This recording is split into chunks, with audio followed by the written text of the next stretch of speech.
I'd like to call to order the City Council meeting for December 9th, 2025. The time is now 7 o'clock p.m. We'll start by the Pledge of Allegiance, followed by a moment of silent meditation.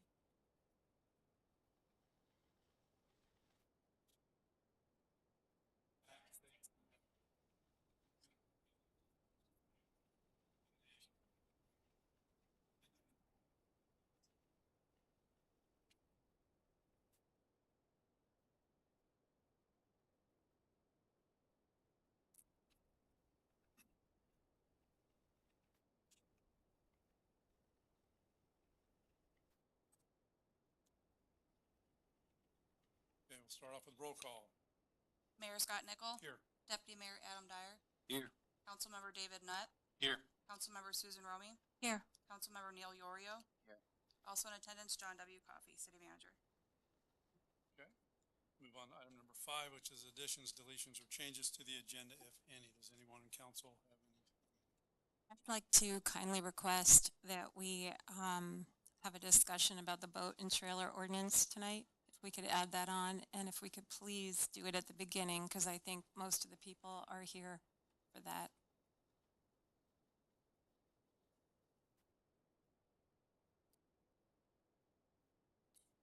I was thinking that would be handled at the public forum.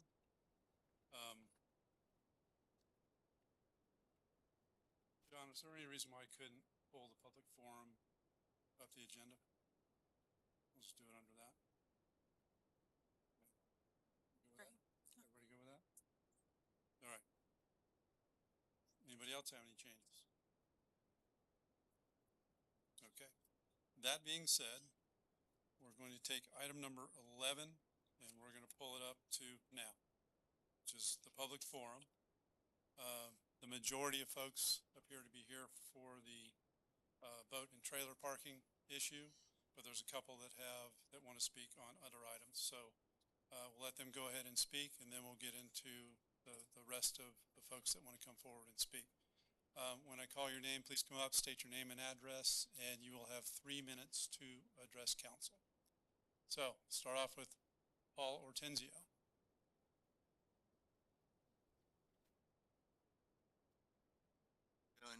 Paul Ortenzio, 203 Wimico Drive. My concern, which I brought up in the past, is the speed limit. And by no means I'm calling out the cops, because I always see them pulling everybody over, which is cool. But I mean, Councilman Yorio could even attest to it. It's like Wimico Speedway, and a lot of times it's for like games and stuff. And the games are with kids that you know, play with kids in our neighborhood. And I don't even have kids, but I'm afraid one was going to get run over. So I talked to the chief prior, and I said, what if we like put up like a ghost vehicle? Like whenever we can, you set a police car there with nobody in it, just a dummy vehicle. It'll slow people down. I mean, I know the swings were an issue, but the swings slowed people down because the kids were playing. So if we put a police car there, I think it would slow it down. So that's my only concern. Okay. Thank you. All right, thank you. Chief, is that something we can look into doing? Okay. Sounds good. All right, next is Grace Dowdy.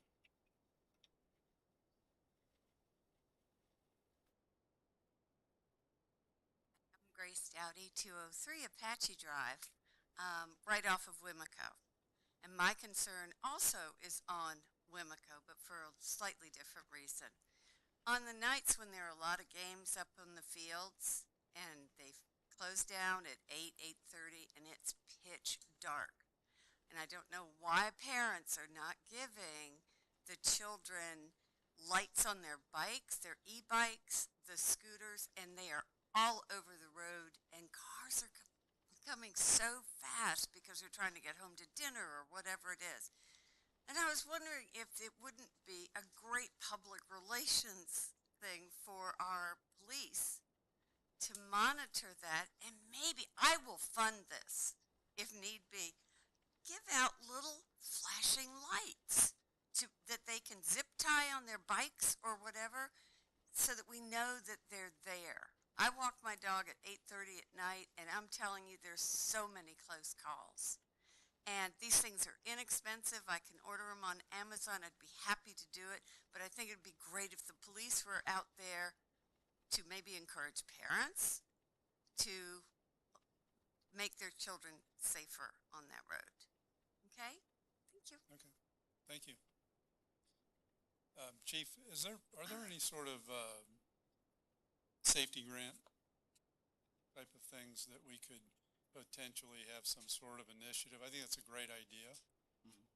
It's a very, very good idea. Okay. And, Yeah, that's a good idea. Mayor, on that one, I can attest to that because, you know, I'm out there for most of those sporting events, and the youth sporting program is growing in at the Wimico on Friday evenings because of the football. The parking's starting to be a little issue too. That would compound to that as well. So I know I've talked to John about potential additional parking solutions, and then also working with Satellite. Potentially, once we get that Algonquin Sports Complex completed, that we can have some potential overflow parking there, and then, but also, to Grace's point, it would be nice on those nights that are heavily trafficked to have a little bit more police presence, which would help some of the e-bikes going through there and kind of run stop signs and stuff like that. Yeah, I'd like to comment on that too, following up on Adam's comments regarding the traffic burden on Wimico Drive. I live on Wimico Drive, so I witness these parades of cars go into the Satellite Beach Sports Complex on a regular basis in the evenings. So the observations of Adam and Grace speaking on this subject, and Paul regarding the speed, this is I think one of the concerns I have is that most of those people are not Indian Harbor Beach citizens. They are visitors to our city, and they use the Wimico Drive entrance to the Satellite Beach Library as a de facto entrance and south entrance to the Satellite Beach Sports Complex. This is a Satellite Beach issue for them to resolve parking for their sports complex. So we are going to have a very heavily traffic burdened street once the Algonquin Sports Complex opens up. It's only going to get worse. So I agree with those observations. I ditto to what he just said, because Osceola is going to have the same impact. So I was at the South Beach Coalition meeting today, and it came up where there were grants that were available or money that was spent through the TPO as far as public safety for helmets, and it's very successful. So there's money there to be had. So I appreciate you bringing that up, because it was actually it was a topic of my discussion today. Just want to clarify one thing. I think you know, the football is a Satellite Beach League, but the baseball is a Beachside Little League. It's a community issue, and I think that's why we work. You know, we should work with the city of Satellite to try to find the best solution, because there's people that come from Melbourne Beach, they come from Melbourne. The sports programs are going because the community is growing. So I think we should work with our partners. I would agree with that. Okay. All right. Next speaker is Jay Lewis. This is a bunch of folks wanting to speak about boat and trailer parking. State your name and address. I'm Jay Lewis. I live at 100 Wimico Drive. Neil's my neighbor. If the city's goal is to preserve the residential character and aesthetics of our wonderful beachside community, then how are those attributes defined? Character of a beachside community usually refers to the laid-back, yet active, eclectic beach vibe of a beachside community. Aesthetics of a beachside community usually refers to the sites common to the beach, such as surfboards, kayaks, paddleboards, boats, and trailers. An arbitrary attribution of an unfavorable aesthetic being defined as a boat or trailer in front of the front principal building line is false. Aesthetics means keeping up your property, including maintaining your house, your yard, the painting on the walls. Junk vehicles, junk boats, and junk RVs are bad aesthetics. but a well-maintained recreational crafter vehicle is an interesting beach aesthetic and adds to the character of the beach community. The community was built over 6 decades ago, and some properties have ample side space to allow for storage behind the front principal building line. Many, however, do not have that side storage space, and there is no other option but in front of the building line. As such, I believe that Section 16 should be modified for proper allowance of storage. Okay, thank you.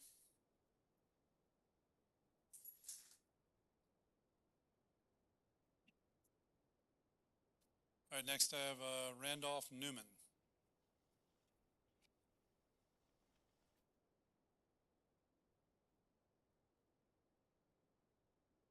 Good evening. My name is Randolph Newman. I'm at 235 Marion Street. The reason why I'm here tonight is obviously I have a boat in my driveway. The most important thing is that I'm not obstructing the sidewalk. I'm not disturbing it. I'm keeping my house in top shape. You can drive by, look at my lawn. I love living in the city of Indian Harbor Beach, but unfortunately, our property does not allow us to park the boat behind the fence. You have an easement on the side. We have air condition on one side. I can't back it in there. I have a one-car garage. I can't extend my garage. And obviously on the other side, I have a neighbor that has I have an easement. So as long I feel that we're not disturbing the sidewalk, we're not disturbing the traffic, I have my boat covered, I have my boat registered, and I think a lot of people in this town do. Some of them don't. But as long as you maintain the prettiness of your town, I don't think that we should be penalized for this. Thank you. And Thank you.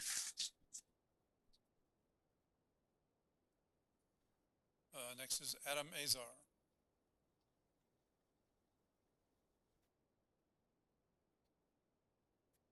My name is Adam Azar. I live on 215 Atlantic. It's been a pleasure to live in Indian Harbor Beach for the past 11 years. I've been a lifelong Florida resident. I grew up in Melbourne Beach, and me and my wife moved up to Indian Harbor as our family grew. We have 3 young kids. 2 of them have gone through Ocean Breeze already, and our youngest is about to be in Ocean Breeze. We love this town, and a lot of people move to this town because of the proximity to the boat ramp. It is a free, I believe it's the county boat ramp. It's less than a half a mile from the city of Indian Harbor Beach, which is Publix in that corner. This is a coastal community, and I think, like a lot of the residents have already said, that we would really like you guys to reconsider. As long as the boat is well maintained and or trailer that is used regularly and registered, we'd really appreciate you guys to consider changing this ordinance, because it's a big burden for a lot of people, especially if you can't afford storage, if you don't have that big of a house. O'Galley Yacht Club is there. You have a lot of income and tax revenue comes from the whole idea of boating in this town. And it's not fair for people who can't afford storage, and you have smaller homes that you can't park in. So we please ask that you reconsider this ordinance. Thank you. Thank you. Next is Todd Allspaw. Oswald, 1214 Yacht Club Boulevard. Thank you for your time, council members and mayor. I'm here about the boat thing as well.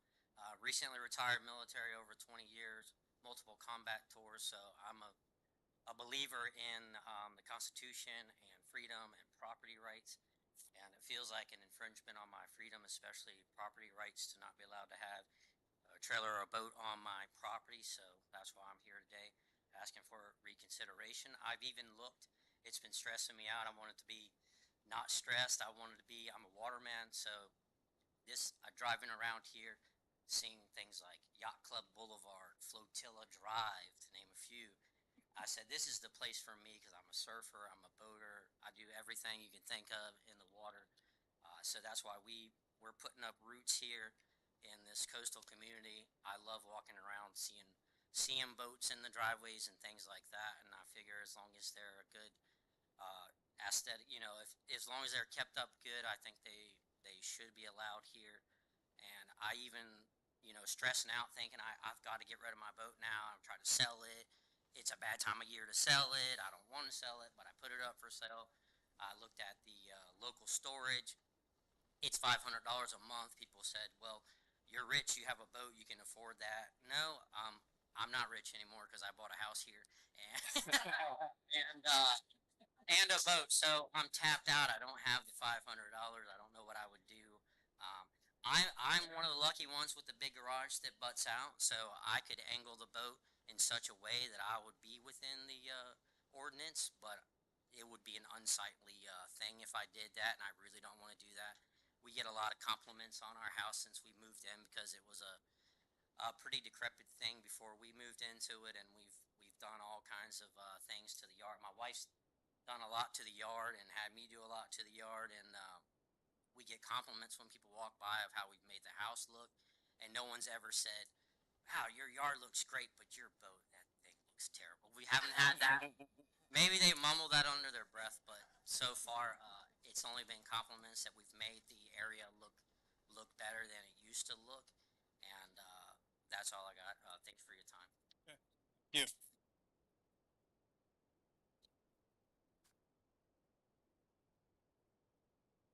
Nick Fonder? Hope I got that right. I'm not sure though. Hey, look at that.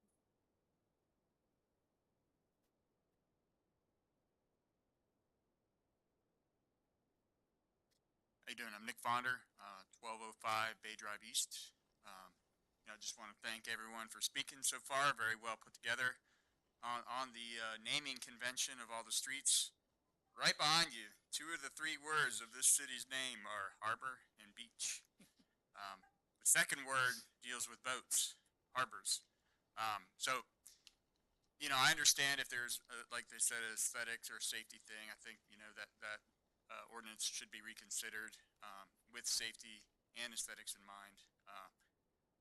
I think I moved to this area because of its proximity to water and its ease of access to the water. And on that front, having to store my boat elsewhere would lead to me using it less and maintaining it less.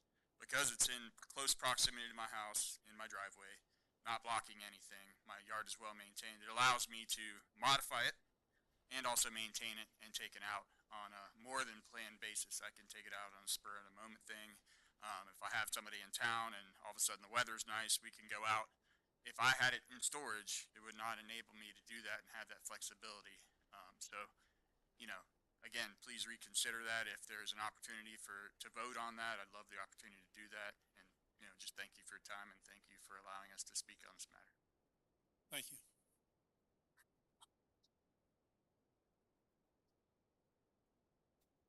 Next is Doug Cook.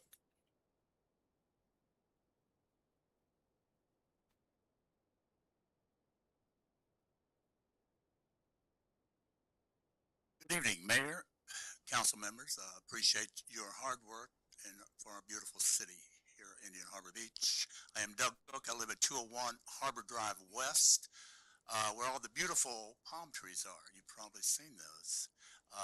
Unlike my neighbor's yard, 203, where he's got all these natural Florida plants, doesn't look very good. I would rather look at my boat in my driveway than his yard. And I talked to the nice lady, your code enforcement lady, very nice lady, very sweet. She's visited me a few times. But I said, I'd much rather look at my boat than his yard. He said, well, I went over there and all his plants are in compliance. And I said, wow, it looks like hell over there. I said, my house is depreciating by the day, because of that house. But anyway, I don't really understand why a boat is a horrible thing like everybody talked about here. It's close to the water. We use our boat. I take my grandkids out of my boat occasionally. If this is imposed, I'm a retired teacher, coach, and administrator. I don't have $500 a month. I spend that money on golf, 3 or 4 times a week. I can't afford $500 to store my boat on the beach. You can go mainland and it's a little cheaper. But I don't see the big problem. And I know, I've been around a while, 72 years old. The only reason this comes up is because people complain. When somebody complains, now you guys get all upset. You got to check it out. You got to appease these people. They need to mind their own business. We're southern boys and girls trying to have some fun. That's all. And I'd appreciate if you guys would help us out in that regard. Now, getting to the traffic, I know that you guys sent out, I was here a couple months ago, if you remember, on Bay Drive, we were talking about the speeders, and I appreciate you sending some people out and doing that, your due diligence. I don't know what the latest is on that, but they're still speeding by. And last night I was walking my two dogs. One's 15, 17 years old. I'm 72. We're not walking too fast. But this kid on a e-bike, so I was telling my good friend Nick over here, on an e-bike, comes down the sidewalk, at least doing 25 miles per hour on his side of the road. No helmet, just flying. So if a car had backed out of their driveway, this kid would be dead. I guarantee it. Now I have an e-bike, but I don't go that fast. I go a lot slower. But I don't know what the answer is to that. You know, parents, I worked with parents for 44 years in the school system, and, you know, sometimes the apple doesn't fall far from the tree, you know what I'm saying? All right. Yeah, I don't know why they're doing that. Thank you very anyway, much. I appreciate it. I appreciate all that you guys do. Thank you.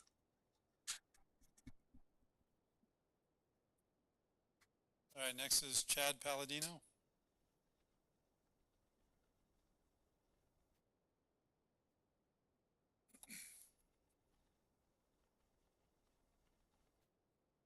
Palladino, 1103 Stephen Patrick Ave. Just the same thing with the boats. I take care of my boat. I'll pay you guys to keep it at my house. You know, I just like to work on my boat. I have a lot of electronics on my boat. I use it a lot. I just would like an option to keep it there if we can. Thanks. Okay, thank you.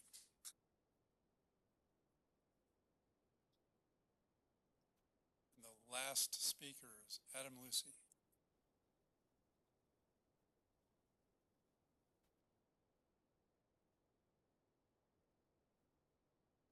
Adam Lucy, 50 Navajo Circle. Probably won't make any friends right now, but I'll ask anyway. One question, would the reconsidering of this ordinance affect RVs? As you guys know, I was on the other end of that, and that was by no means a well-kept vehicle. And I think everyone here would, if they had lived next to what I lived next to, would agree that that was not worth looking at. And I would caution, if you do reconsider this ordinance, well kept is subjective. Everyone has a different view of what's well kept. It needs to be in some way defined. Similarly to a derelict vessel has statutory definition. That needs to be defined or detailed. Can't be subjective. Thank you. Okay, thank you. I actually have one more. And I might not get this. Okay, Benjamin Sullins. Is that correct? And your name?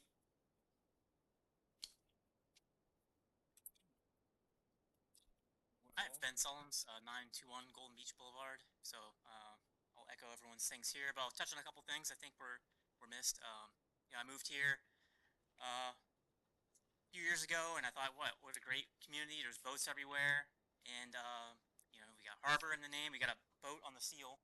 Okay, you got a boat on the seal. I don't want to have to get rid of that. So, yeah, I thought, what a great community. But then, I got a boat, and I was a victim of selective enforcement. So I found out that it was only being enforced if your neighbor complained.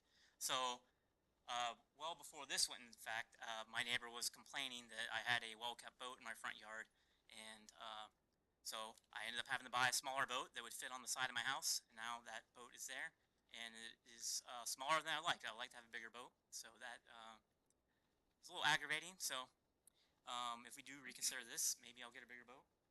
Yeah, right?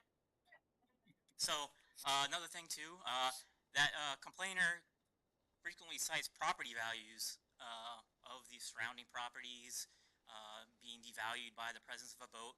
I have sold several houses. I know probably some real estate agents in here, but the property appraiser has never asked if I had a boat or not. So at houses I did or did not have a boat. So that has never been covered. And no one talked about trailers either. So I know we have a bunch of working folks in here that keep their trailers out front. That use it for work, for their business, and the means to provide for their family.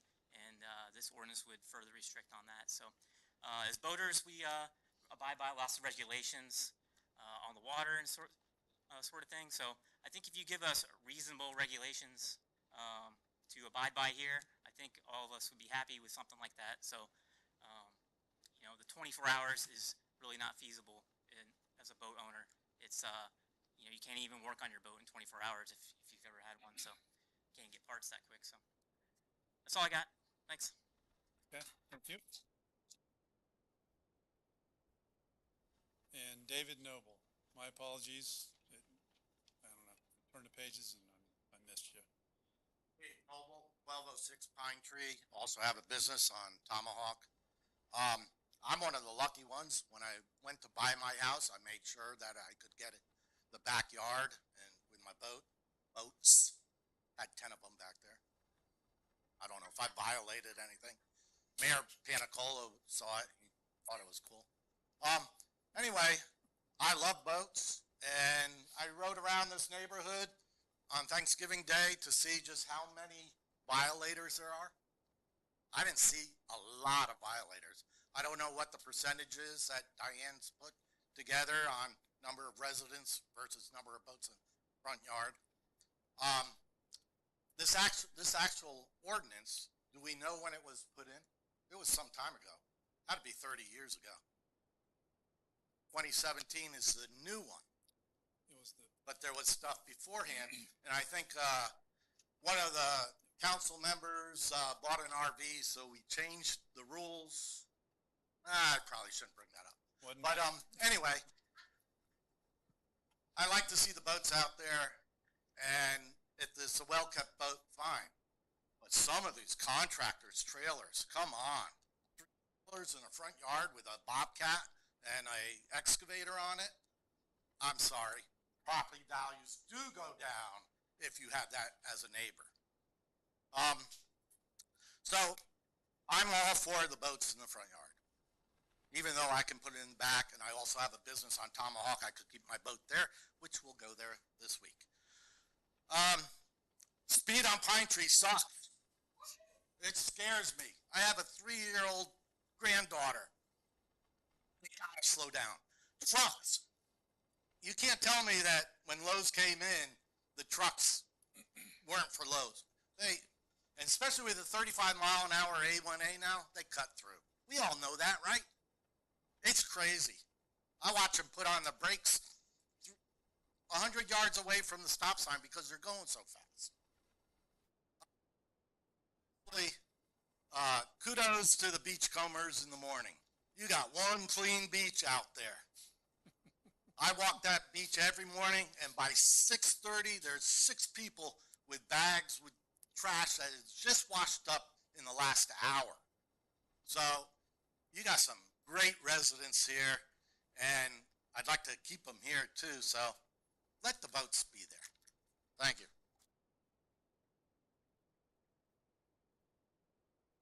Thank you. Okay, anybody else? Any latecomers? Any, no? All right.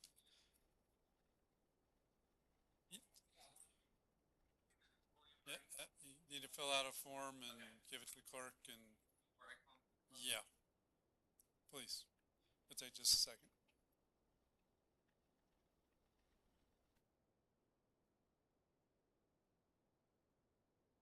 That's fine. I want to hear from everyone.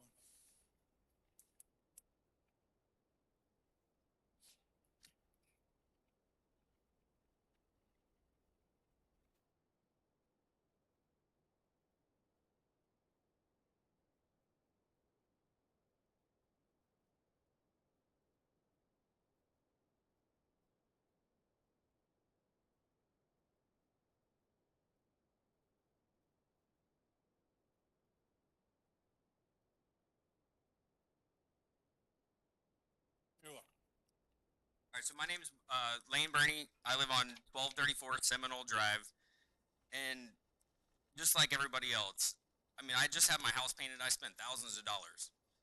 I have a beautiful yard. I do have a boat in my driveway. But the truth is that there's a lot of other things that can make your house and your neighborhood look bad.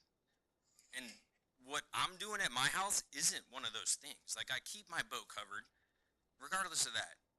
We spend a ton of money on the property to make it look beautiful. I mean, I'm not winning yard of the month every month. I think my wife's won before. But the truth is that, like, my boat is not a problem in this community.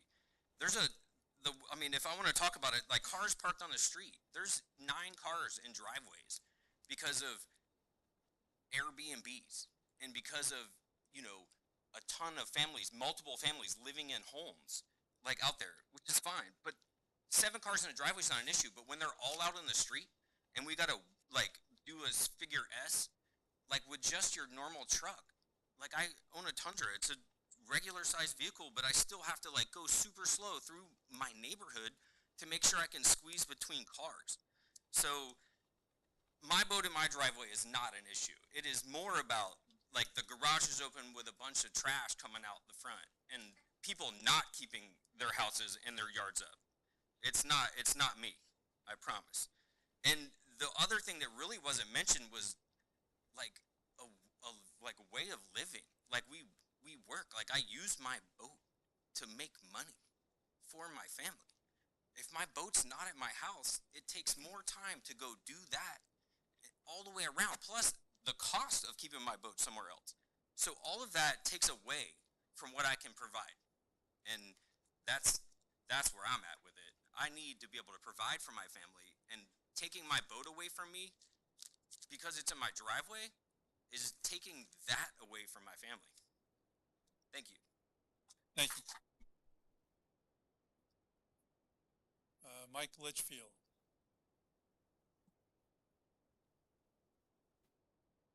Litchfield. I live at 938 Flotilla Club Drive. I have a boat in my yard.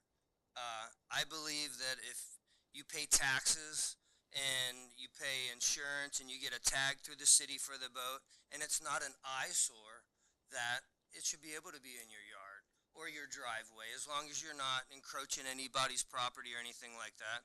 And I also have a trailer in my yard, a work trailer. I work out of my yard. I'm a single family. Me and my wife, and I'm the only person that works in my house. I do a lot of jobs at my house because people's driveways are small. I have a very large driveway. I can put a camper in my driveway, a boat in my driveway. I detail them. It takes 4 or 5 days. And if you took that away from me, all the money that I make there, I might as well just pay somewhere else. So I'm pretty much, it's either, it's hard for me to go over anywhere and park my work trailer with $10,000, $15,000 worth of equipment in it, thinking that somebody's going to steal it, then pay $500 for that, $500 for my boat. That's $1,000. I don't think a lot of people have the extra $1,000 just to go park something like that. All I'm asking for is this: as long as it's,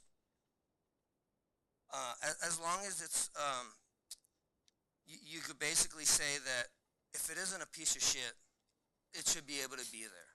Sorry for my language, but I pay my taxes. I've lived here for 25 years, and I don't want to leave. And I don't think anybody in here wants to leave. We love where we live, and you might as well change the name of our town. We are a beach. We're a half a mile from the river, half a mile from the ocean. That's all I have to say, and I appreciate you all's time. Okay. Thank you. Thank you.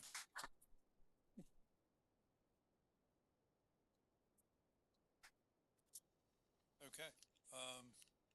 Council discussion. I'll start off, I guess. It's good to see you all come out and speak about this issue. It's important to see this. I'll be the first to admit we don't always have a good gauge of the public's interest all the time, and we have a pretty good feel. I mean, I grew up here. Many of us have been here for our entire lives or for a very long time. We're very invested in the community. So when people show up like this, it gives us a much greater sense of what the community wants to see. You know, perhaps if there were only 1 or 2 or 3 people that showed up tonight, might not alter the course of anything too much. But you guys came out in force tonight, and I certainly appreciate you doing so. I want to hear from everybody on this issue. That being said, the sentiments are very consistent, it feels like. So personally, I would be in favor of shifting or tabling, whatever you want to call it. I guess it would be shifting the two council meetings in January,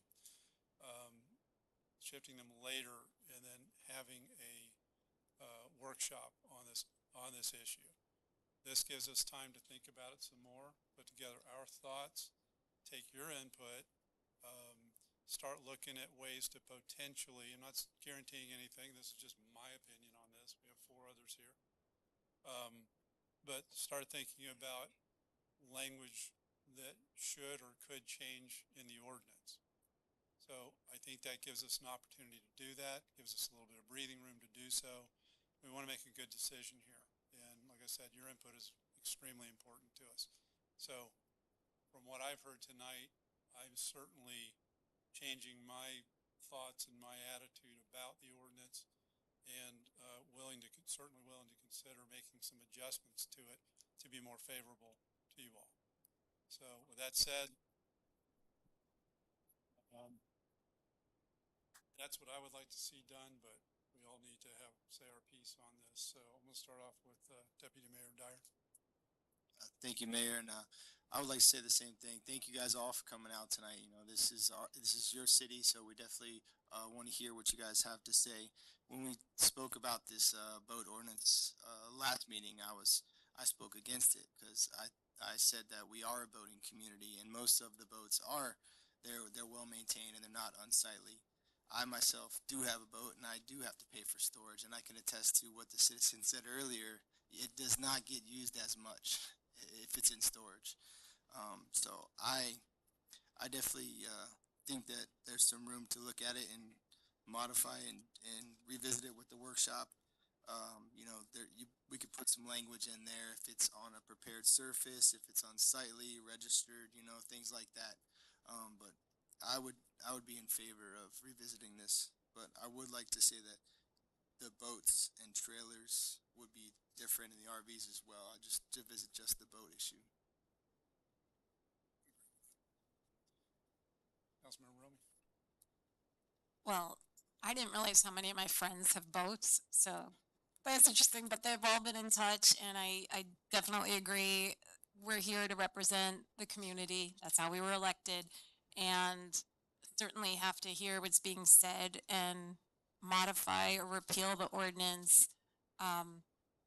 I really couldn't agree more with what's been said. Every person has been consistent.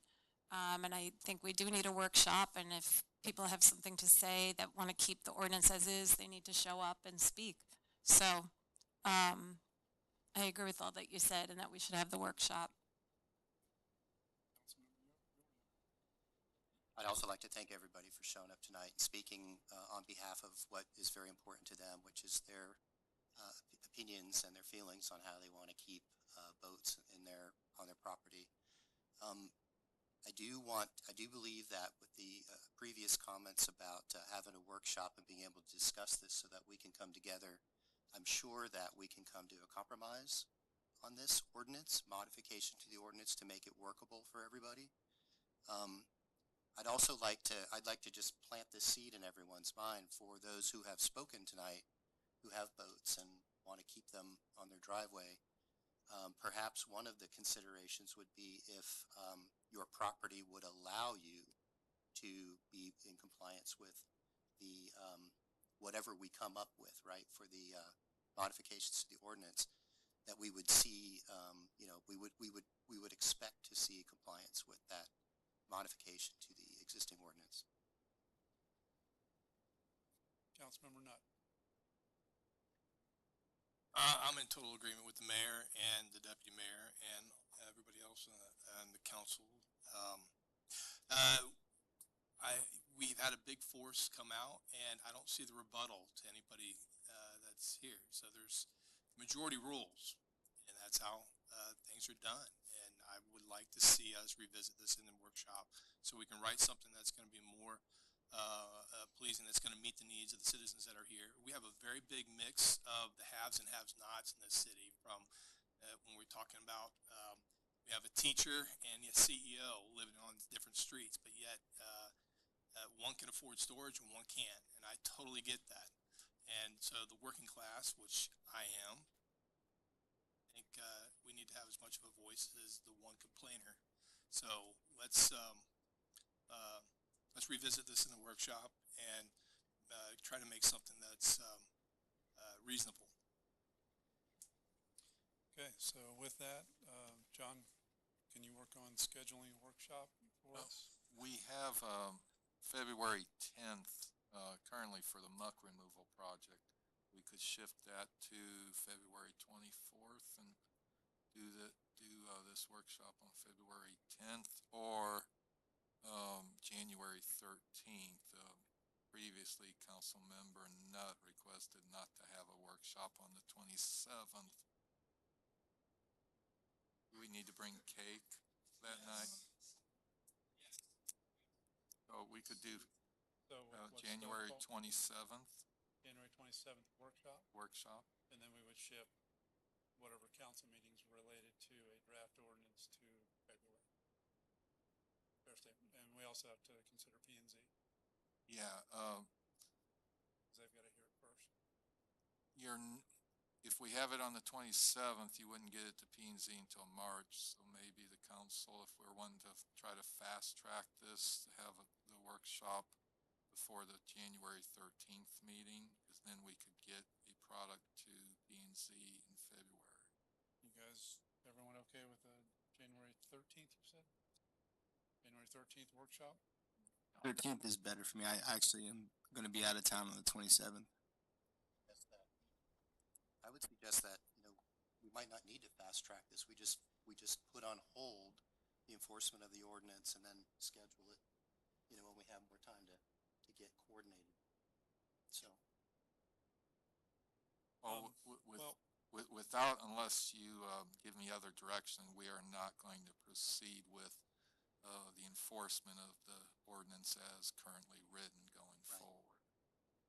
That's why I was suggesting we don't have to that's why we don't have to fast track. By the same token, we've been down this road on other issues before, and I don't want this to drag on. We've had some where we had good intentions, have a workshop, and then only to result in another workshop, and then next June, we're still talking about this. And I'd rather not do that. So no, we will not. So if you guys are okay with January 13th, then I'm good with that. Yeah, I'm good with sooner the better. You good with that? Okay. So let's do that. Let's keep the momentum going here in general for the discussion. So workshop January 13th, folks. Mark your calendars. Come out. What time will we do that? 6? Yeah, 6 Hold on. This is prior to a council meeting? or 5:30. So do I. I'm well aware of that. I get it. So, Or alternative. Yes, all public workshops are public. Yeah. so Alternatively, we could just have it as an agenda item for discussion in the meeting. yeah, we could potentially just,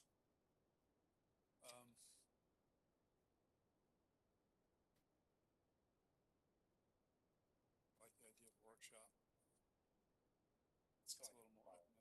I think so, because we put on an agenda, it'll be a 4-hour meeting. We want to make sure folks can attend though as well.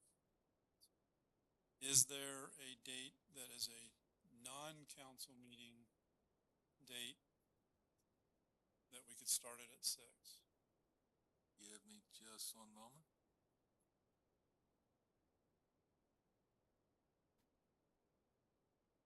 Well, we're just trying to keep it going, get it done as soon as we can reasonably. Wednesday the 14th is open. Monday the 19th is open. I can do the 14th. Right. Wednesday the 14th, Adam? I'm good for the 14th. Yep. 7. Wednesday the 14th at 6 o'clock.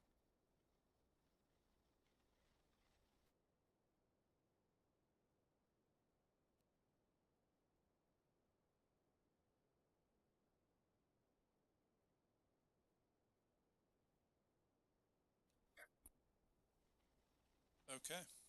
Um, And just for clarification, this is going to be only addressing boats, or will we be addressing trailers, RVs, and boats? boats and trailers. Okay. That's the, excuse me. Well, Yeah, RV, I think the we've kept RV separate from the boats RV is and separate. trailers. So it's Different boats ordinance. and different ordinance. Boats and trailers.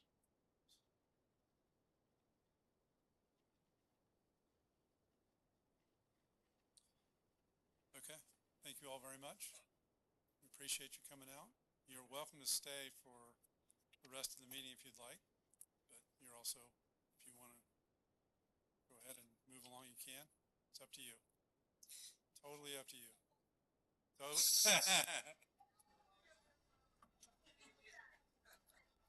I think that gentleman with 10 just made some new friends. He did. He did. So now that we know who all has boats in the city, That's right. I would like to go out on one. Sharing.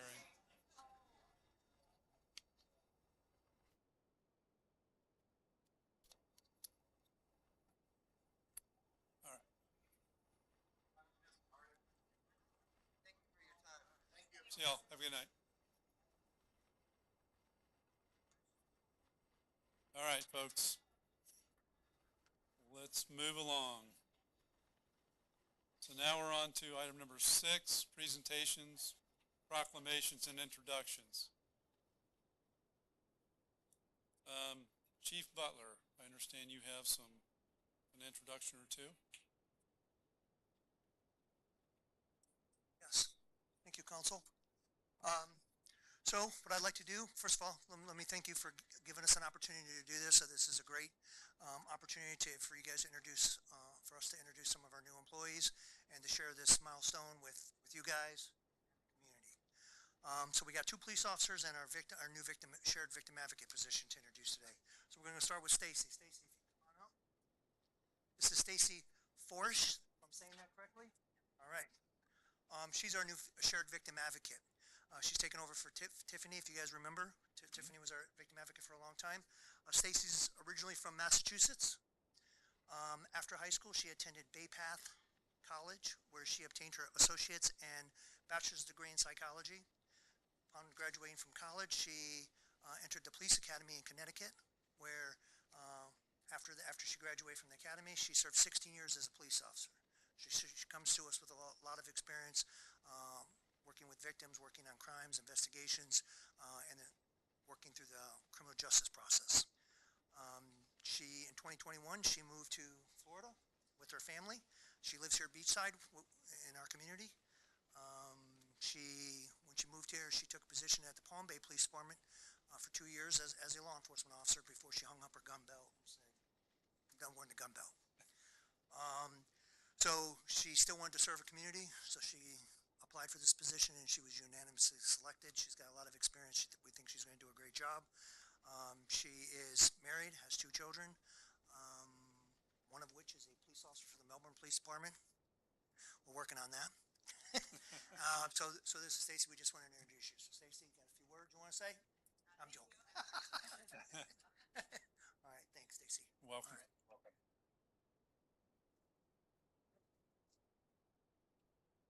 Okay, so our 2 police officers, we're going to do it a little differently this time. So Jonathan Ramos and Nicholas Maselli. Am I saying that right? You guys come on up.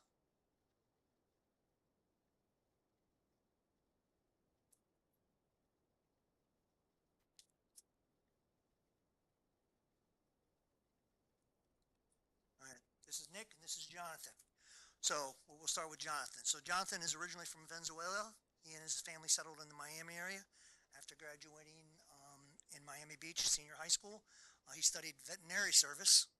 So we're going to be able to use that here, definitely here in Harbor, with all our animal services issues that we have from time to time, and automotive care. He was a small business owner for quite a few years before he followed his dream of becoming a police officer. He attended the Brevard County Police Academy, Brevard County Sheriff's Office Police Academy, where he worked with the Brevard County Sheriff's Office before he was recruited by Officer Jen. His kids go to Ocean Breeze Elementary School, and he was showing up there all the time. And Officer Jen recruited him to come over to our side. He is currently in field training. He is married. He has 3 children, which are here today. He's in orientation, and we expect great things from Jonathan. Nicholas Maselli, he is from Brevard County. He grew up here in Brevard County. He graduated from Heritage High School in Palm Bay. After graduating, he worked in the auto care business. So we got any auto care problems with our cars, we got the guys. And the fire sprinkler business before pursuing his goal of becoming a police officer. He attended and passed the Eastern Florida State Police Academy. He comes to us with a little bit of experience from Melbourne Police Department. He lives in Palm Bay. He is currently in orientation, and we also expect great things from that. So who you guys got putting you on today?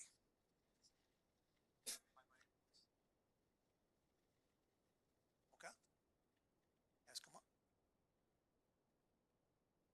So if you guys can look at me, I'm going to read you guys the name.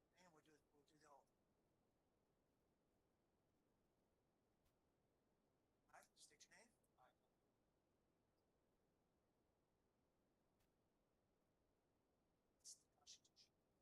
Florida.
Pretty better.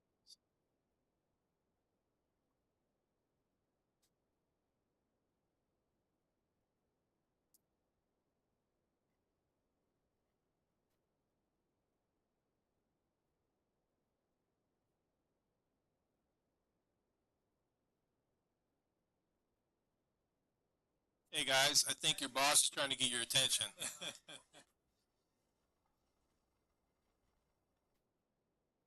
We can continue on.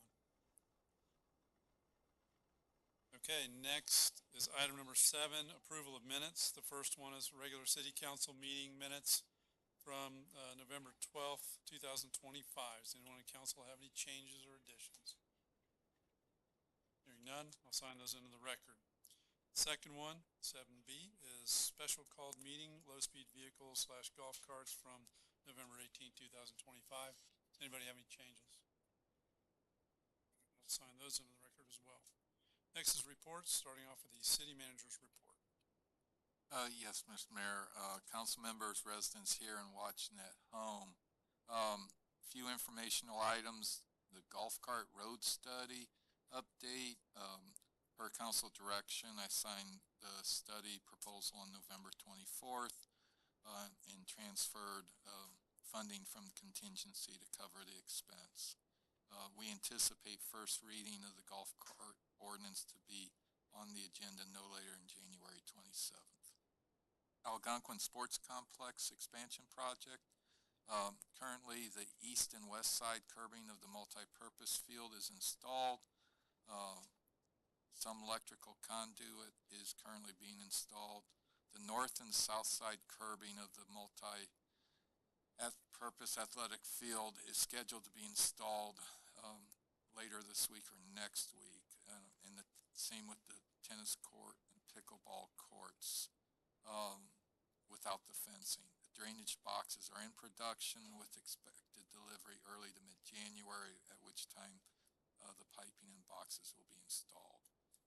Due to some modifications in the design, I signed a change order for Gale and Associates, $27,100, which is within my spending authority, and no need to transfer anything from contingency, as we anticipate some cost-saving change orders coming in the near future.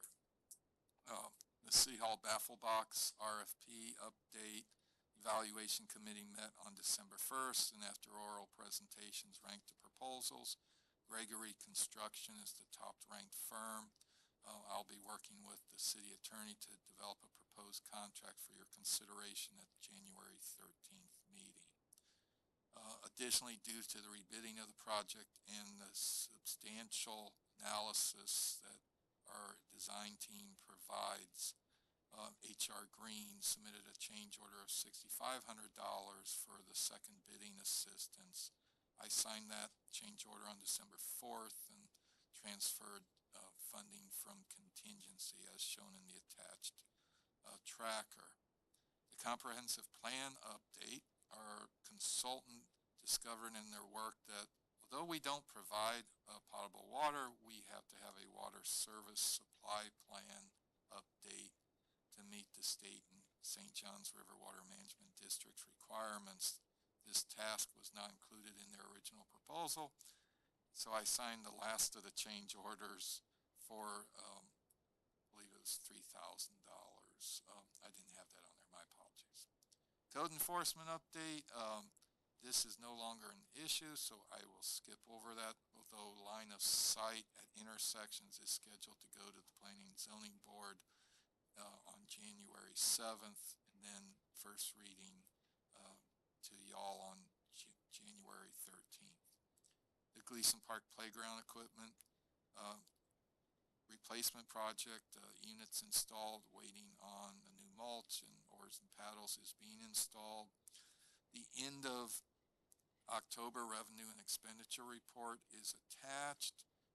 We're in that time of year where we have one meeting a month, and the first meeting is just too early to get that report out to you, to allow time for the finance department to do the end of the month closing, and Ms. Dolans and I to review the report. The legislative session will be starting next month. The HB legislative tracker was emailed to you and is provided in paper copies. I will update that every 2 weeks going forward. Multiple employee recognitions of Sergeant Thompson and Officer Capel were appreciated through a thank you note Chief Butler received regarding an alarm call. Officer Dennis garnered a phone call to Police Chief Butler for aiding in a broken down vehicle call, and how Officer Dennis kept checking on him till the tow truck arrived. I received a handwritten letter of appreciation regarding Public Works and Recreation staff from a county resident stating how impressed they always are with Gleason Park. Chief Lewis received a thank you note from the neighbors of the recent house fire, and also a thank you note from the residents who lost their home. Lastly, Chief Lewis received a voicemail from those same residents thanking them again.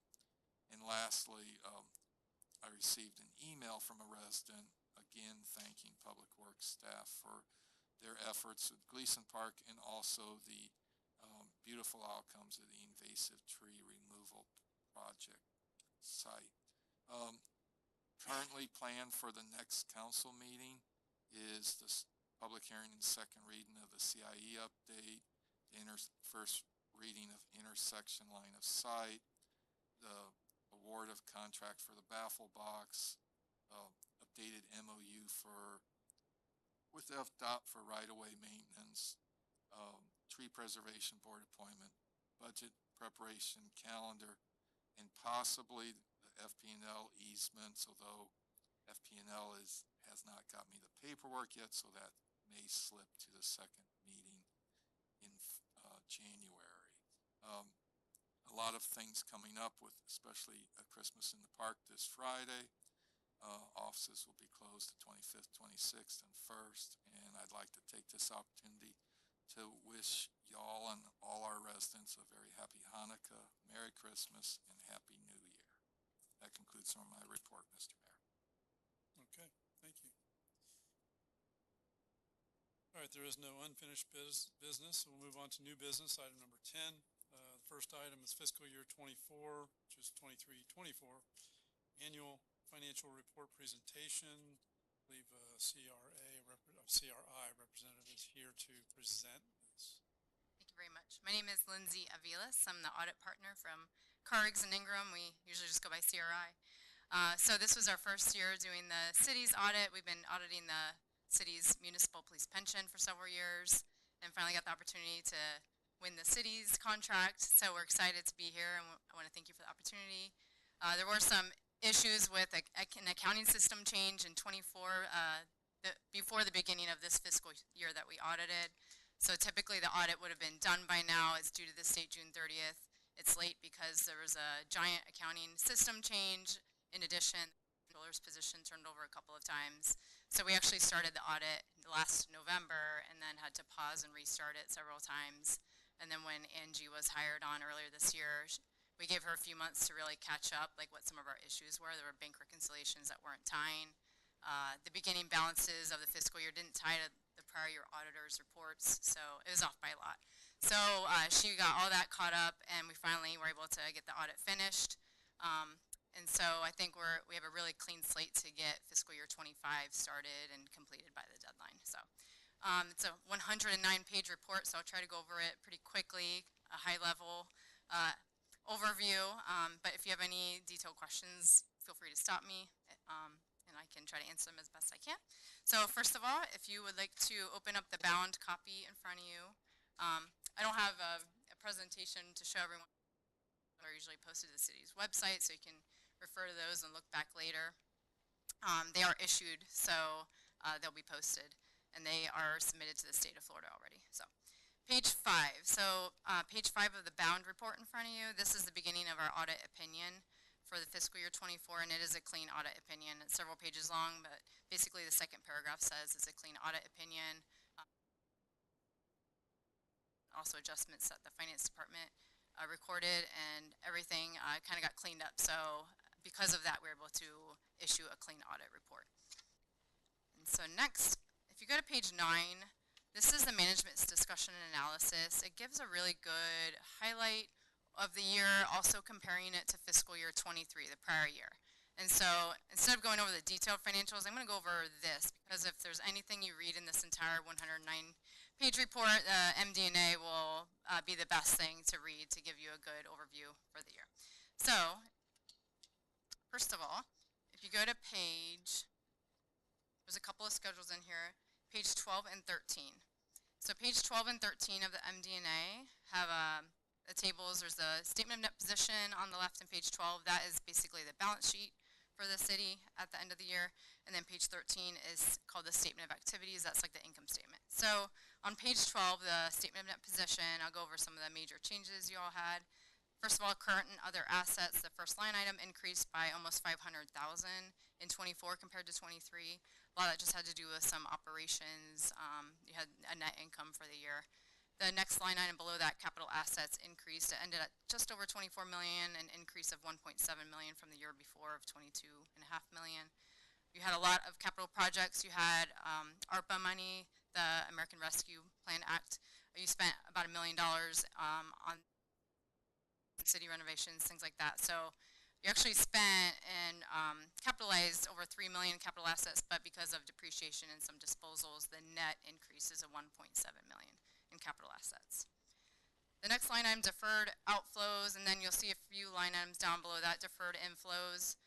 Those are actuarial calculations that come from the pension, Florida retirement system, from the state, and then also the other post-employment benefits. There's different actuaries involved, and so those are the summarized numbers from those actuary reports that get recorded. So the adjustments have to do with actuarial calculations for the year. Unearned revenue, about in the middle, 2.3 million decreased. You can see $1 million from prior. That was the ARPA revenue that I explained earlier. So you received the ARPA money years ago, cash, everybody did, but you cannot recognize it as revenue until you spend it and earn it. And because you spent $1 million, you're able to move it out of unearned and into revenue. So the liability here, the unearned revenue decreased, but on the income statement side on the other page, you'll see the revenue being booked. And that's just accounting. So overall, if you go to the very bottom of the page, total net position ended at just over 34 million, an increase of 2.3 million from the year before, 31.8 million. So any questions on that so far? You'll see in the middle there's the long-term liabilities. The city does not have debt. The long-term liabilities is pension liabilities and compensated absences. So on the next page, page 13, statement of activities statement. About the middle of the page, you'll see total revenues increased 13 1.17 million in revenues, which is an increase of almost 1.3 million from the year before, which was 11.8 million. So a lot of that was the ARPA revenues that you recognize. You also had an increase in property taxes of about 554,000. So you had 7 million total of property taxes, despite boats being parked in people's driveways. So that's a good increase there. Also interest income. You see a few line items above that total revenues. There's interest income, 743,000. An increase. Last year there was income of 474,000, so you earned even more income on your investments. So you have the Florida Safe, Florida Prime, things like that. So we had some good investment increases in 24.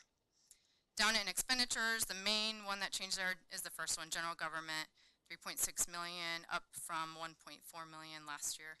It was 2.8 million. So the main increase there is you had a lot of repair and maintenance expenses that didn't meet the threshold to be capitalized. Also a lot of increases in insurance and increase in software, things like that, that did not meet the threshold to be capitalized. And then the public safety increased by 600,000. However, a lot of that has to do with the actuarial calculations that the actuaries record, and there's an expense that gets recorded from those. So overall, you see net position end of year 34 million. If you look a few line items from the very bottom of that schedule, however, there's a line item that's called accounting changes and error corrections, see note 2, 439,000. So we did have some things that we found in the financial statements that related to prior years that we needed to correct, and I'll go over that later. There's a footnote about it. So there's like 3 different things going on there. So any questions on that? Okay. If you go to page 19, this is where your actual financial statements start. Government accounting is extremely complicated. A lot of people kind of have trouble wrapping their brain around it. So page 19 and 20 is what we call government-wide activities. It records long-term things such as capital assets and pension liabilities. However, the general fund and the funds that you budget at don't record those types of things. So this is the government-wide, something you just kind of look at once a year. However, if you go to page 21, this is the balance sheet of the governmental funds.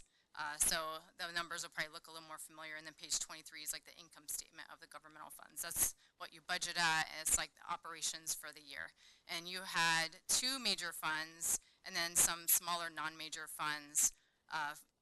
And they're all kind of combined there. But the general fund is obviously a major fund that's always required to be. But also your ARPA fund triggered as major because of all the expenditures and revenues that you had this year. Other than that, I was going to mention on page 25, your city has 2 fiduciary funds, and it's the pension trust funds. There's the supplemental, and then also the municipal police officers retirement fund that we audit already, but the numbers need to be reported as a fiduciary fund in the city's financials. So those are numbers that just come from the other audit, and they get put in here. There's a lot of footnotes about it as well. And so both of those funds had an increase. The supplemental fund ended at 507,000, which was up 84,000 from the year before, and the police pension ended at 14.7 million, which is up 2.5 million from the year before. So a lot of that had to do with investment increases and the actuarial calculations of the future funding. The city's liability actually goes down. So when you have really good investments, the city's liability has an offsetting decrease, and then vice versa if there's a not so great year. So, all right. Any questions on that? I'll highlight one thing in the footnotes, and then we'll kind of go to the end to the findings and audit adjustments. If you go to page 39, this is note 2 that I talked about earlier. There's some adjustments that we had to record against beginning balance because they really related to prior years. So first of all, $604,000. The Florida retirement system had always been reported a year too early, and so we trued that up. So the numbers come out from the state. I'm not sure what decisions were made in the past, but the numbers come out from the state every January, and any city that participates in the Florida retirement system really cannot issue their audit until the state releases the actuarial reports. So I'm not sure if maybe there was a confusion over the government accounting standard that you could use the year before and issue the audit faster, but under the standards, and I researched it to make sure that is too old of information. You're not supposed to report a year earlier. So it's been all trued up though, and so it's been recorded correctly as of 24, and then there's a schedule in the back of the 10-year history, and we updated that as well. So it's just one of those things that it's a new standard that came out several years ago, and it was a very confusing standard, so I'm not sure if there was miscommunication over how to implement it, and then once it was implemented, no one really looked at it again. So, but it's been all corrected going forward. The second issue, cash balance. As I mentioned earlier, when we started the audit, the beginning balances that were in the city's system didn't agree to last year's audit, and there were a lot of bank reconciliation issues, and it looked like they stemmed back to last year, and so there was about 93,000 that like duplicate entries and stuff like that had to get cleaned up when the new accounting system was implemented. Actually, the trial balance didn't even balance to zero, so Angie got that all cleaned up, and so we kind of narrowed it down to 93,000 of transactions that really related probably to prior year, but we got all the beginning balances matching and everything. And then lastly, some revenues totaling 71,000, where the state remits some revenues 2 months behind, but the city was recording them only 1 month behind. So we kind of caught it all up, so everything is correct. And we audit a lot of other cities, so we're very familiar with when the state remits certain funds, like the communications tax and the gas tax and stuff like that. So we got all of that fixed up, and Angie knows now to like when to record what. So that's all I'm going to go over in the footnotes. The footnotes have a lot of details of capital assets and the compensated absences and the pensions, things like that. So let me know if you have questions. Next, I'll go to page 91. Page 91 is the beginning of our audit report over the internal controls of the city. As part of the audit, we don't actually audit the internal controls. However, as part of our audit, we are required to look at the city's internal controls and make sure there's segregation of duties, that there's documentation, consistent documentation, that someone that prepared something, there's a separate reviewer, and no one person is doing everything. And we want to make sure that that's actually documented and there's an audit trail. So a lot of these findings that we have to do with just documenting that, because I think with the accounting system change and then things getting out of control with the bank recs not working, and then as months go by, it gets harder and harder to catch up, that I think some things weren't documented as well. Again, this is back to 23 and 24, so it's been like a while. So maybe the city just couldn't locate some things because of the change in the comptroller position. I think that had a lot to do with it.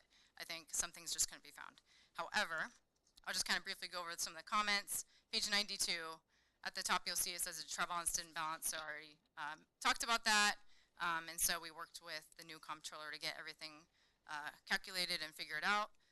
Page 93, bank reconciliations, investment reconciliations. So now that the bank recs have been fixed up into 24 and 2025 is being caught up, I think this comment will be cleaned going forward. And so it was just like a snowball effect of once the bank recs aren't working with the changes in the system, it was a really hard thing to figure out because you have to go back in time. So page 94, some reconciliation issues, just again with the system, the subledgers weren't tying, or there's just some like old items that needed to be cleaned up. Page 95, accrued payroll, compensated absences, needed some adjustments. And so if you look in the middle of the page, there's also a separate report that's stapled in front of you. It has the actual audit adjustments and all the numbers that relate back to these findings. And so we got everything fixed up there. Page 96, depreciation. So the new system, all the fixed assets were loaded into the new accounting system admins. And when we first requested some depreciation reports, it wasn't calculating straight line.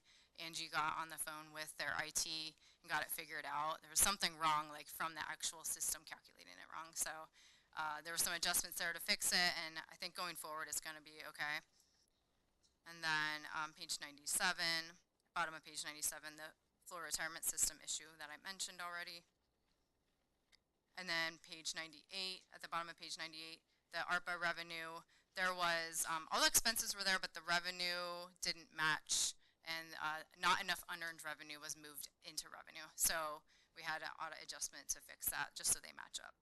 So any questions on those?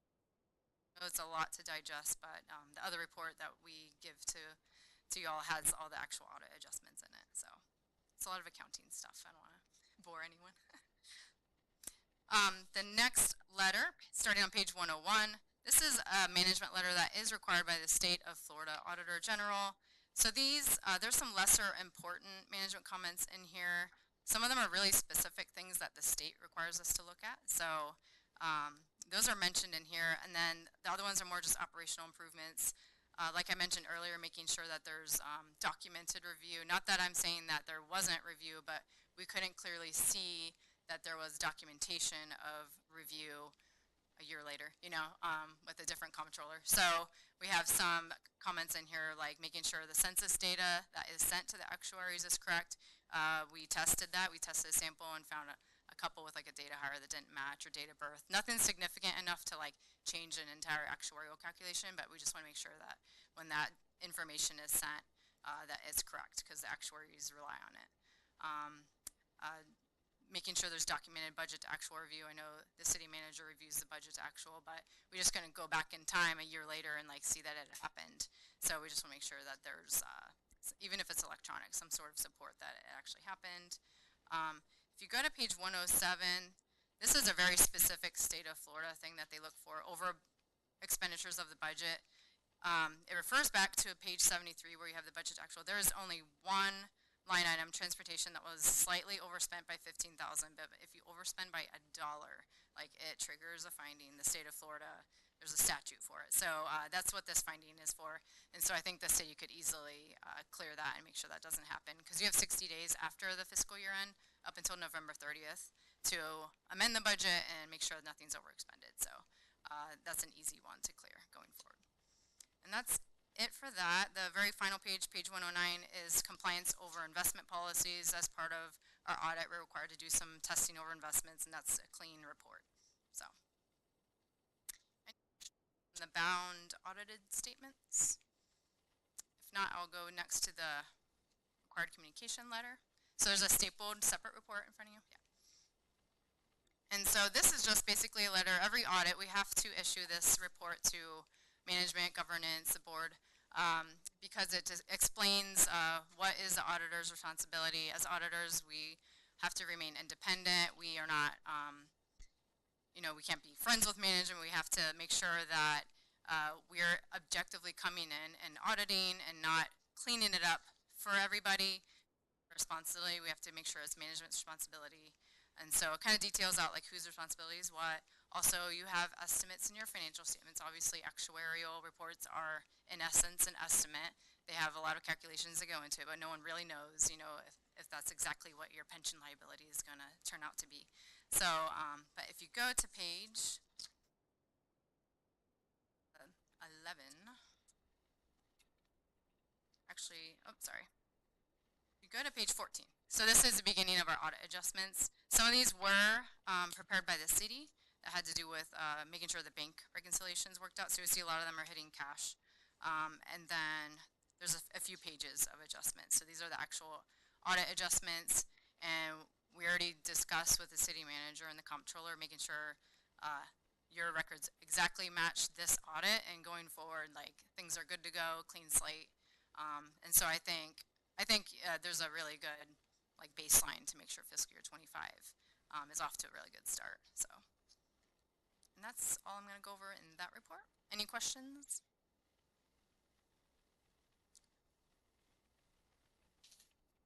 Okay, all right. Well, thank you very much. Have a great evening. Thank you.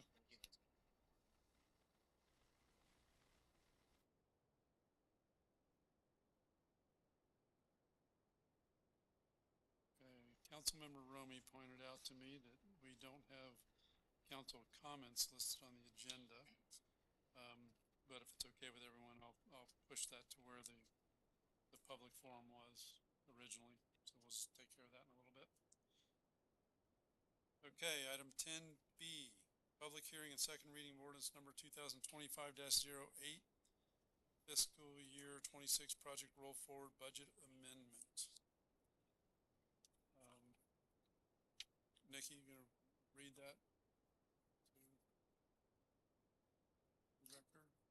Ordinance number 2025-08, an ordinance amending budget ordinance number 2025-06 for fiscal year October 1, 2025 through September 30th, 2026 by changing certain amounts shown as anticipated operating revenues and expenditures resulting in an overall increase of $3,138,212 in the general fund, an increase of $438,035 in the stormwater fund, an increase of $2,002,644 in the American Rescue Plan Act Fund, and providing for severability and an effective date.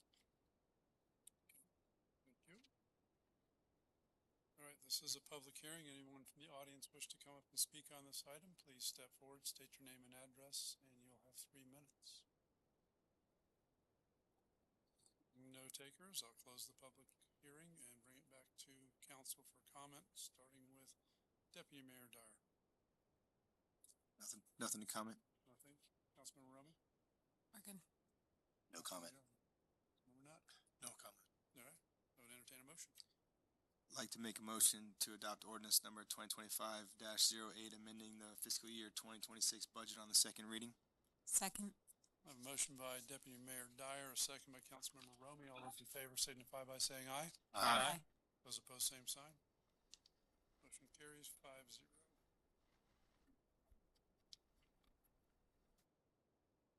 Item 10C, first reading of ordinance number 2025-11, which is the annual update to the capital improvements element of the comprehensive plan.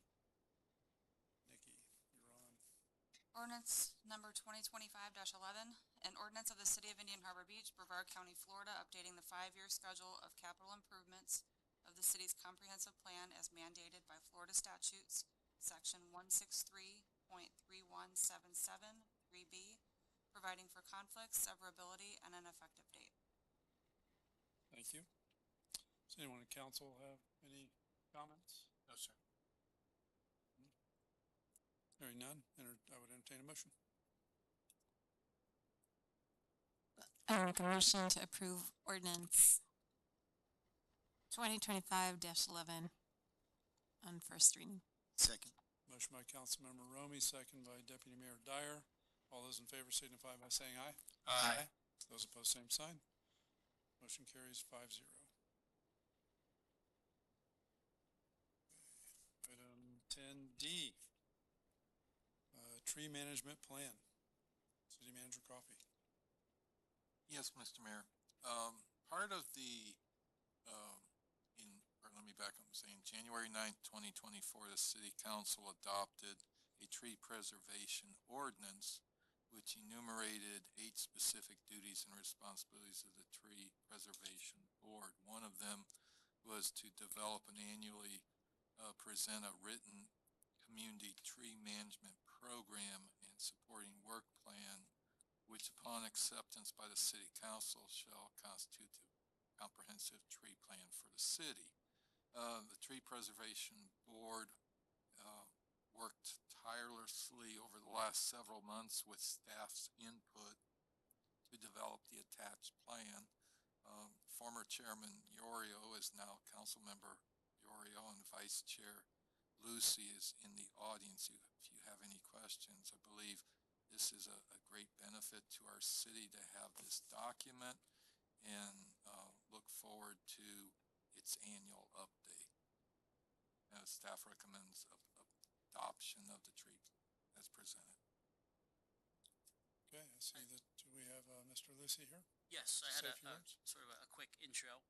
Won't be as exciting as the boat and trailer speech, but equally as important. Just, if you would, just, we know who you are, but state your name and address. Sure. please. Adam Lucy, 50 Navajo Circle, Vice Chair of the Tree Preservation Board. On behalf of the Tree Preservation Board, I'm pleased to present our municipal tree management plan.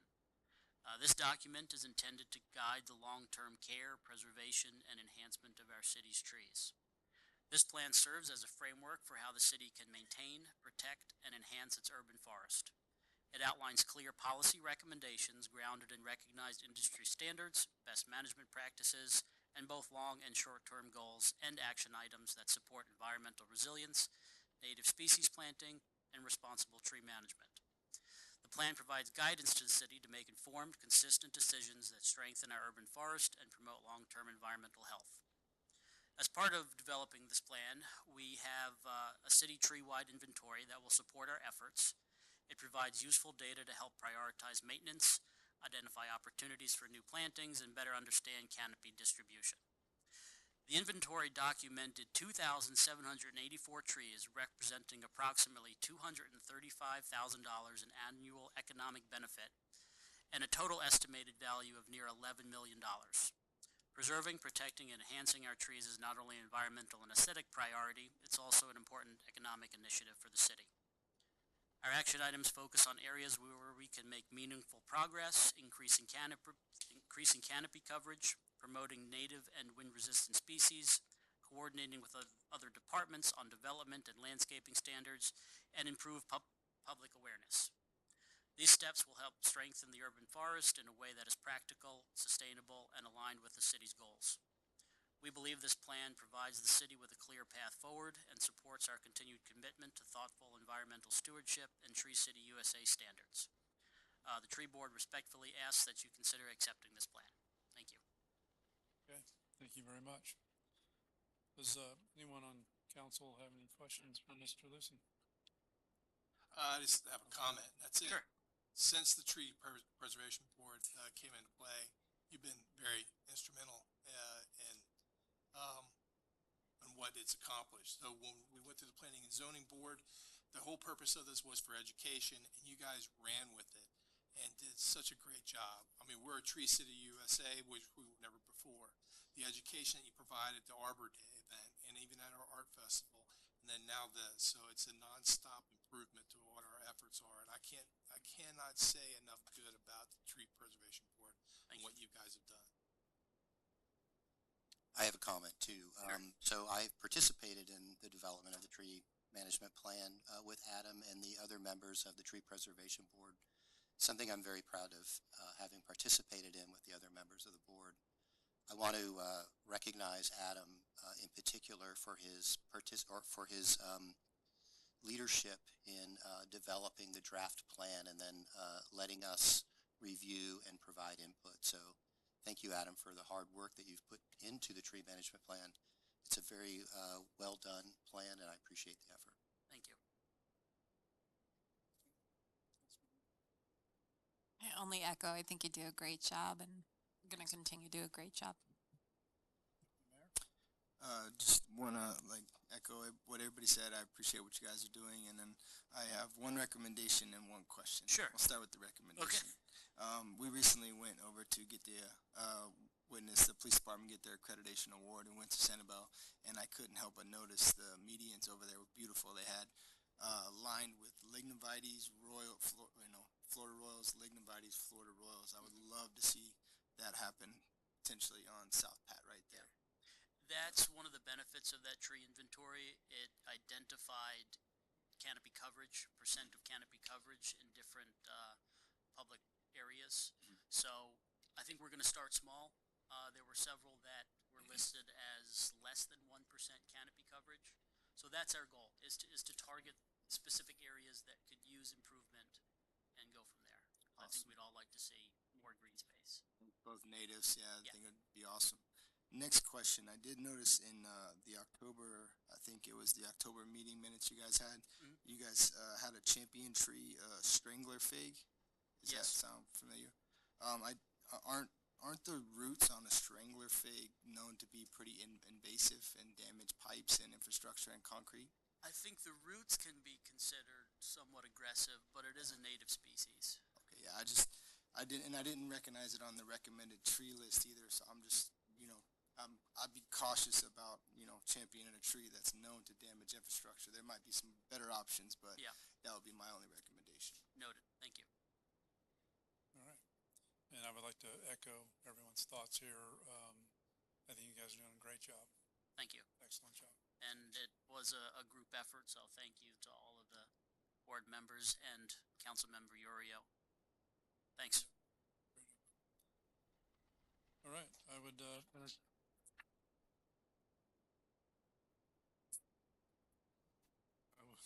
would entertain a motion to, regarding the tree management plan. I'd like to motion that the city council adopt the 2026 tree management plan as presented. Second. Motion by Councilmember Yorio, second by Councilmember Nutt. All those in favor signify by saying aye. Aye. Aye. Those opposed, same sign. Motion carries 5-0. Right, item 10E, request for qualifications number 2025-06, and this is ranking of qualified statements. City Manager Coffey. Yes, Mr. Mayor. In accordance with Florida statutes, an RFQ was released earlier this year for design services for the fire station annex. A evaluation committee comprised of myself, Fire Chief Lewis, and Assistant to the City Manager Covert, reviewed 6 qualification statements submitted, and on November 20th received oral presentations followed by question and answers. CPZ Architects, Inc. was the top-ranked firm. Of note, they're the ones who did the design work on the new public works area, former police department area. The RFQ process differs from traditional requests for proposals in that price was not submitted. The rankings are presented in order of top rank, second rank, third rank. The staff requests the city council authorize staff to negotiate a contract with design services, starting with the top ranked firm, CPZ. If for some reason I do not feel it is a suitable proposal, I can then, in negotiations with them, and go to the second ranked firm, but I cannot go back to the first ranked firm. And you theoretically could go to the third, fourth, fifth, like that. So I just wanted to explain that because price is not presented to you right now. If you confirm the rankings, I anticipate having a contract back for you no later than the second meeting in January. Okay, thank you. Deputy Mayor Dyer, do you have any comments, questions?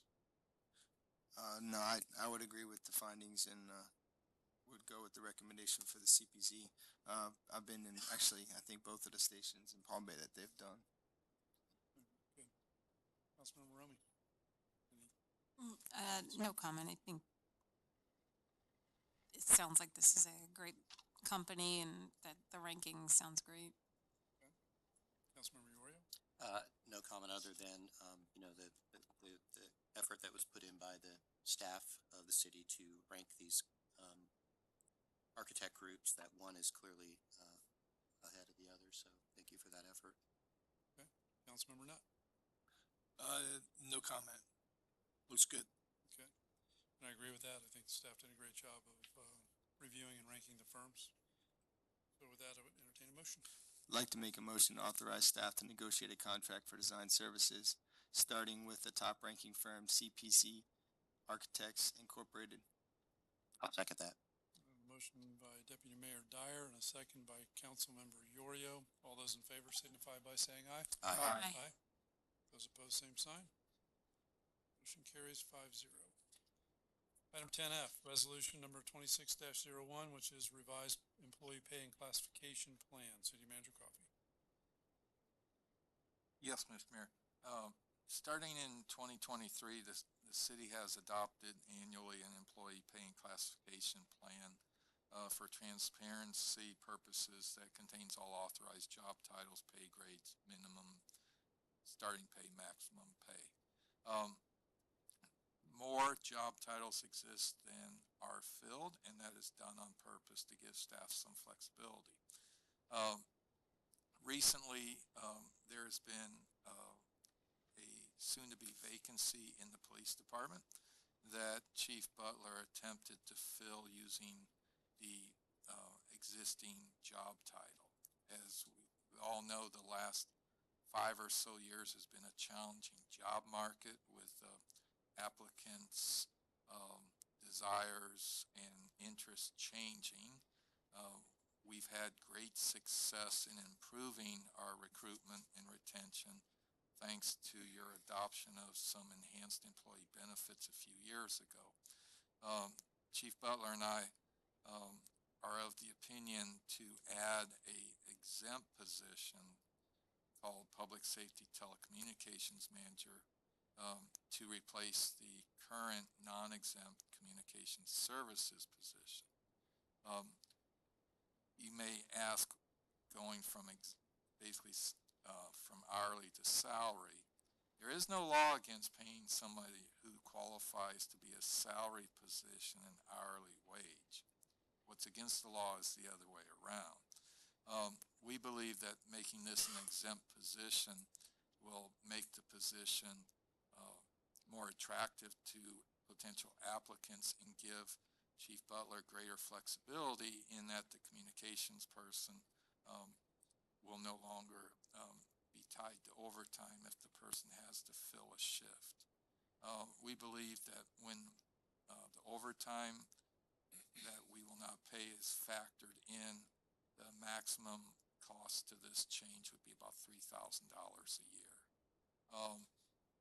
Hence, staff recommends City Council adopt Resolution 2601, amending the fiscal year 26 employee pay and classification plan. And if you have specific questions about the changing type position, Chief Butler is more than welcome to come up and speak about it. Okay, thank you. Council comments, Deputy Mayor Dyer. Councilmember Romy. Councilmember Yorio. I think it's a good strategy presented by City Manager. Councilmember Nutt. I agree. I have no comments. I'd entertain a motion. I'd like to make a motion for adopting resolution number 26-01, revising the employee pay and classification plan. Second. A motion by Councilmember Nutt, a second by Councilmember Romy. All those in favor signify by saying aye. Aye. Those opposed, same sign. Motion carries 5-0. Item 10G, authorization to dispose of a surplus fixed asset. City Manager. Coffee. Tired, very tired. I was going to say, please don't demote me right before Christmas. That means going from a paid position to volunteer, so we appreciate Good bosses. recovery.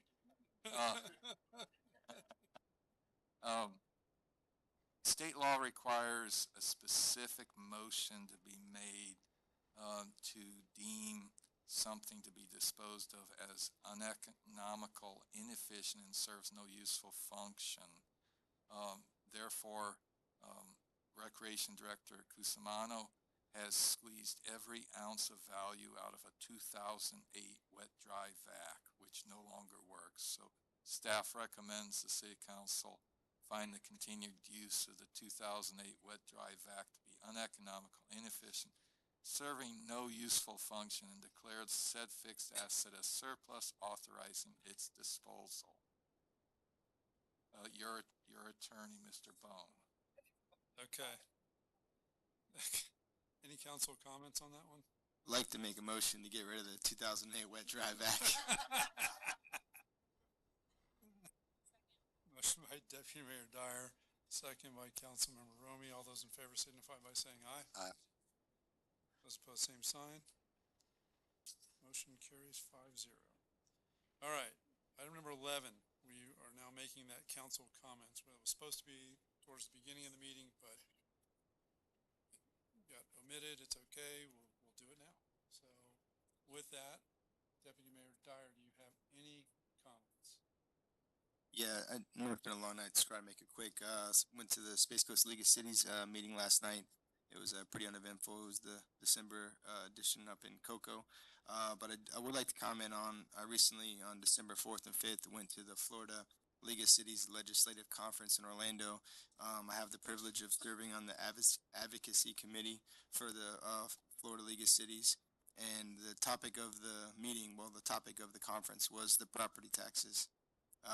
Every city in the state of Florida is anxiously awaiting the plan coming from the governor and how that would affect the cities, specifically the smaller cities like ourselves. Haven't really seen the full plan yet, but I'm hoping it's coming from the governor soon. Also, attending the legislative action days in end of January, the 26th to the 28th. So I'll be speaking with our state representatives and senators about these issues and our home rule issues, and continue to advocate for the city of Indian Harbor. Okay, thank you. Councilman Romy. Just one quick thing. Tree board member Anastasia Dashna mentioned how they've been cutting the trees outside Martasia. And I mentioned it to City Manager Coffey, but I thought maybe since we're all in the same room and Neil's here, it's something that can be addressed when that happens and you see it all getting cut up like that. Who would you speak to about that? Like, so you're talking about along A1A? Yeah. Okay. Yes. Yeah, so that's part of their sidewalk project. I think initially it was actually going to be more impactful to that vegetation along there. It's mostly saw palmettos there, if I recall correctly. And I live in Martasia. I expressed my displeasure with what was going on at the time in terms of the design plans for the project. And I thought it could be minimized, but all I could do was express my opinion to the HOA. I believe the HOA retained an attorney. They worked with DOT. I wasn't involved in any of that whatsoever, but they obviously came to an understanding and a compromise. I think the northern half from the entrance to the north end of it is going to be in better shape than the southern half. Not entirely speculation, but I do recall when I looked at those plans, there was a lot of underground communications and power and whatnot, and drainage is also an issue, being able to accommodate the drainage for A1A and the roadside swales along that area.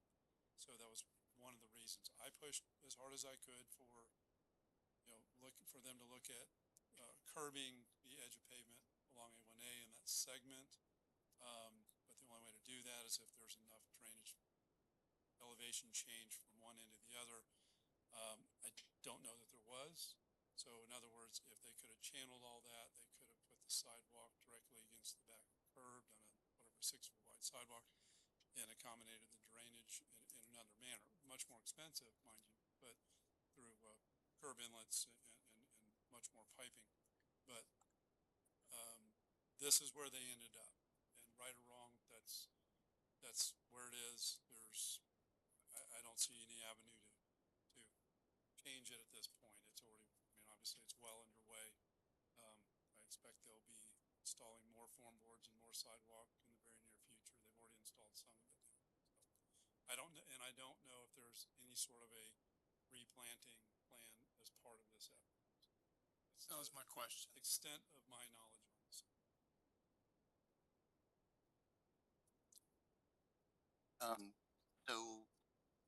Is that property owned by the Department of Transportation of the state of Florida, or is it part of Martesia property? Part of Martesia.